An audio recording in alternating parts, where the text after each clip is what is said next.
si je mets mon doigt là, ça fait un La. Ah, c'est pas terrible. Il y a quelqu'un qui fait jouer de la guitare, qui connaît 2-3 accords un peu rock. Vous jouez un peu de la guitare? Non? Non? Vous ne savez pas jouer? Dommage. Même pas une note parce que j'ai une interview et j'ai que le La. Bon, bah, je vais y aller quand même comme ça. Hein. Pam, pam, pam, pam. Chaque semaine, dans l'Extra Interview, nous vous proposons une rencontre avec une personnalité qui n'appartient ni au monde du cinéma, ni au monde de la série. Aujourd'hui, c'est au tour du musicien Louis Bertignac de venir frotter sa guitare contre notre caméra pour un voyage très personnel dans le monde de la péloche et des acteurs. Louis Bertignac, bonjour. Bonjour. À quand remonte votre première fois au cinéma? La première fois que vous avez croisé un écran de cinéma, vous vous souvenez ou pas? Au cinéma, le plus vieux, mais ça ne doit pas être le premier que j'ai vu, mais mon plus vieux souvenir, c'est James Bond contre Dr No.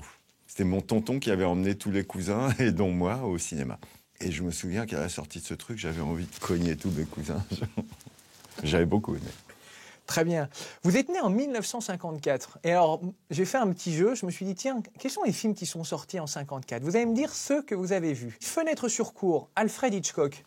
Bien sûr. Vous aimez le suspense, le cinéma d'Hitchcock ou pas? J'aime beaucoup. Ouais. Ouais, vous ouais, aimez Hitchcock, avoir peur au cinoche? J'adore ça. C'est vrai? Ouais. Ah ouais, c'est important. J'adore les films où le diable est là. Ah, J'adore tous les trucs où on voit le diable. d'accord. On le voit, où on devine, des trucs qui est un peu... ouais. Ne serait-ce que dans L'Exorciste, ou dans des films plus marrants comme Bandit Bandit, ça m'éclate, j'aime beaucoup. La représentation du diable qui vous a fait le plus peur, c'est L'Exorciste? Au niveau qualité-âge, c'est celui qui m'a foutu la plus grosse claque. Ouais. Vous aviez quel âge? J'avais 17 ans peut-être. Et j'étais avec un pote, on faisait du stop aux États-Unis. C'était mon grand voyage juste après le bac aux États-Unis. Et évidemment, bon, on se fait larguer à Las Vegas. Las Vegas, on n'avait vraiment pas de quoi aller jouer. Donc on a été au ciné et on a vu L'Exorciste. En sortant de L'Exorciste, on retourne sur notre autoroute. Bon, j'étais pas bien. Mais ça m'a éclaté, vraiment. J'avais jamais vu un film aussi effrayant. Dans les autres titres que j'ai relevés, on est encore une fois dans du cinéma de genre. Il y a Les hommes préfèrent les blondes de War Hawks avec Marilyn Monroe et Jane Russell.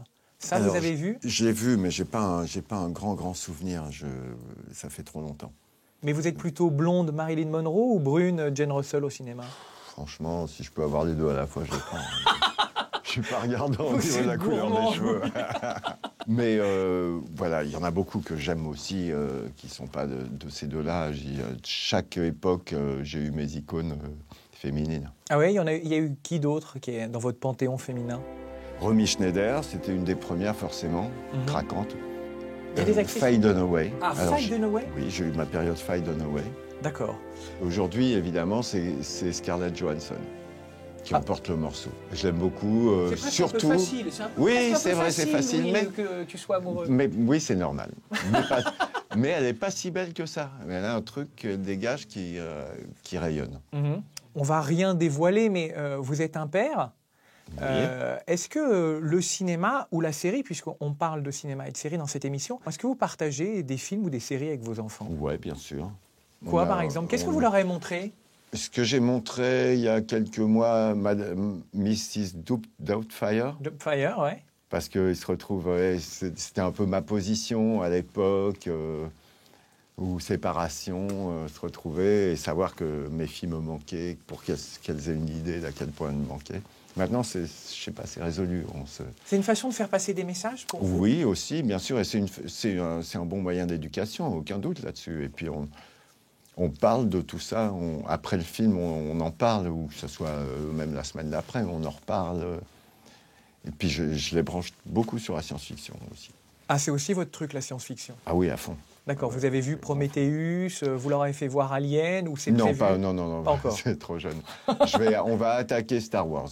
On va attaquer le premier Star Wars. Louis, vous avez une relation au cinéma, et là, c'est le moment souvenir. Alors attention, votre première expérience de cinéma, c'est un film d'Olivier Lorsac avec Sophie Duez. Est-ce que vous vous rappelez de ce moment-là? Mais oui, mais il n'y avait pas... C'est un film de 1987. Sur les rares scènes que j'ai tournées, Vous jouiez vraiment un tout petit serveur rôle. à l'époque Exactement. de café. Ouais. Mais c'était intéressant, mais c'était le premier rôle qu'on me proposait. Et pourtant, vous allez attendre 1995 pour remettre ça. Hein? Ouais. Ouais. Je me suis dit, j'ai peut-être changé. C'est ça, c'est Highlander 3. Ouais. Et à l'époque, vous jouez le rôle de Pierre. C'est un immortel, un marquis qui va croiser la route de Christophe Lambert. Ouais. Il vous en reste des souvenirs de ça? Bah, d'ailleurs, oui, j'ai plein de bons souvenirs du tournage. Bon, déjà, j'avais un rôle sympa parce que je me fais tuer à sa place. Ouais. Je sauve donc le Highlander.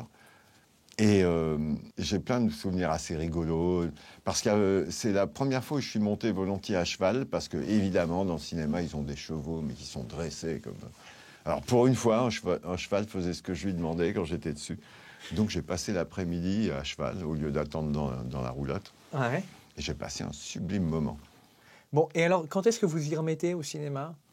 Vous attendez les propositions ou pas? Oui, On peut faire une annonce? oui, faites une annonce, ça Faites une n'engage annonce. à rien. Ouais. Louis Bertignac, Moi, j'aime bien les musicien. films un peu aventure ou science-fiction, D'accord. où j'aimerais bien jouer un gros salaud.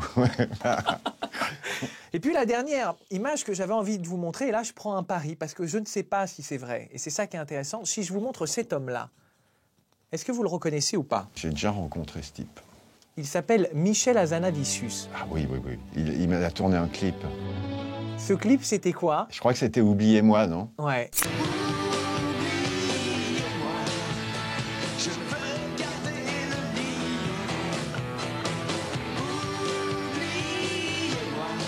Vous êtes un amoureux transi avec sa fiancée, il n'arrive pas vraiment à se mettre à l'affaire parce qu'il est dérangé Ouais. par un nombre de personnages que vous interprétez, Qui et sont c'était très odieux. drôle. Ouais, c'était Voilà. bien. D'ailleurs, c'est un des rares clips que mes filles aiment. Un des rares clips que j'ai fait, qui les fait marrer. Ouais. Parce c'est très marrant.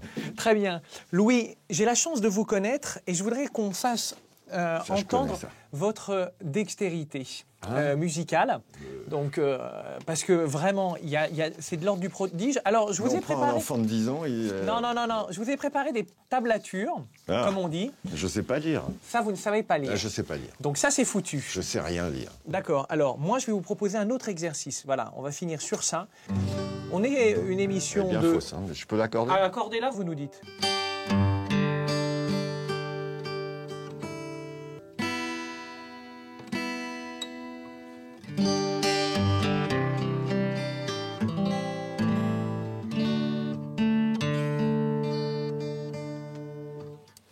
Il est un peu tôt. Il est un peu tôt pour jouer.